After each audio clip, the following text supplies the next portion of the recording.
Ahojte, volám sa Adrián a pred pár dňami som sa vrátil z medzinárodnej rally elektromobilov. Toto podujatie sa mi podarilo uskutočniť aj vďaka podpore portálu Viastarter. Na tomto portáli sa mi podarilo vyzbierať približne 1600 eur. Bola to celkom náročná práca a veľmi dobrá skúsenosť. Uverejnením projektu to celé vlastne iba začína. Netreba očakávať, že ak už máte projekt publikovaný na webe, že peniaze k vám automaticky pritečú. Treba sa zamerať na oslovovanie firiem, prípadne okruh známych, ktorí by mohli mať z toho nejaký benefit z vášho projektu, prípadne by ich mohol zaujať.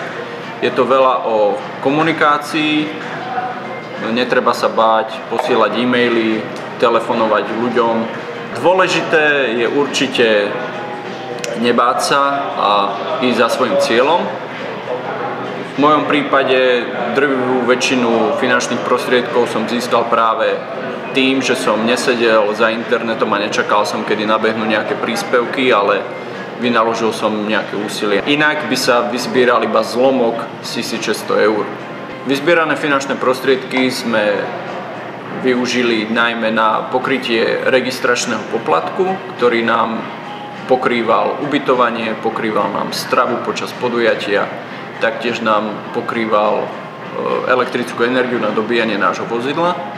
Peniaze sme taktiež použili aj na zabezpečenie našej dopravy na podujatie a z podujatia Wave a samozrejme na roamingové hovory a internet v zahraničí, bez ktorého by sme asi boli stratení.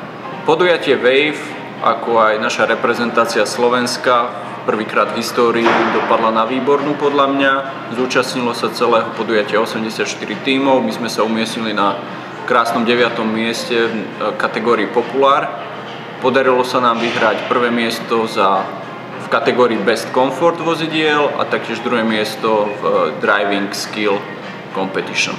Touto cestou by som chcel poďakovať všetkým našim podporovateľom, fanúšikom, ktorí sledovali aj náš blog na Facebooku, ktorí si zakúpili nejaké odmeny, fanúšikom, ktorí si zakúpili trička, našim sponzorom a takisto partnerom patrí veľká vďaka.